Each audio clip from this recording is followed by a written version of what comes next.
Bonsoir, au programme ce soir de votre 6 minutes Strasbourg Eurométropole, il fait beau, il fait chaud, 2 festivals en plein air, le premier l'Alsace Rock and Jive à Schiltigheim et le deuxième le Pelpas Festival au Jardin des Deux Rives.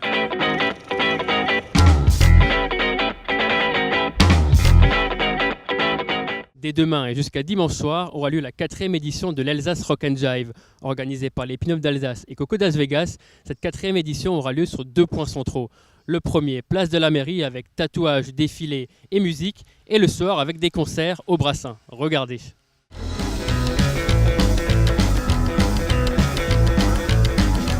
C'est un festival autour des années 50, donc avec des pin-up, des concerts de rockabilly. On a aussi des stands avec des habits vintage ou inspirés de la mode vintage. On a des stands avec des accessoires, il y a une buvette, il y a de la petite restauration sur place.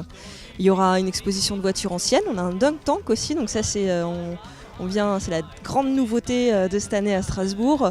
Donc c'est un espèce de cuve au-dessus duquel il y a un plongeoir, sur lequel est assise une pin-up. Et les gens vont devoir, en visant dans une cible, la faire tomber dans la cuve.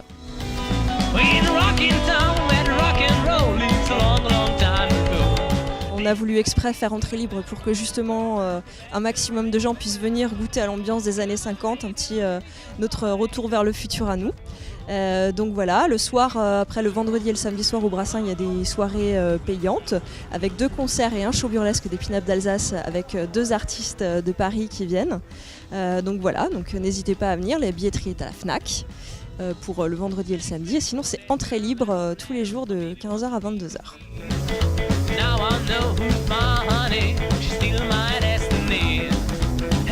J'ai envie qu'ils se sentent un petit peu dépaysés, qu'ils aient l'impression de voyager dans le temps. J'ai envie aussi de leur montrer que les pin-up, que tout l'esthétisme des années 50 avec la musique qui va bien avec, c'était chouette. On a aussi plein de concours cette année, une élection de Miss Pin-Up, on a l'élection du meilleur couple de danseurs de rock, une élection de voiture ancienne, la plus jolie voiture ancienne avec une croisière Costa à gagner.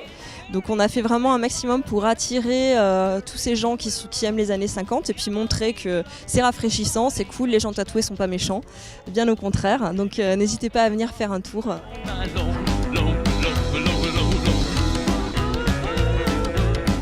C'est une tendance, c'est vrai, qui prend de l'ampleur. Après, moi, j'ai pas forcément envie que ça devienne une mode parce que les modes passent, donc j'ai pas forcément pour objectif de passer. J'aimerais bien rester autant que faire se peut, mais je suis contente que les gens y prennent goût et soient motivés pour se déplacer à des événements comme ça. Après, il faut que les événements qui soient créés soient bons, soient correctement faits et respectent au maximum l'esthétisme et tout ce qui va avec. Donc il y a des codes aussi à respecter, il faut que tout le monde y mette du sien pour que ça reste vraiment ambiance années 50 et que ça fasse découvrir correctement aux gens et pas juste que ça devienne un effet de mode, je me fais du fric avec ça.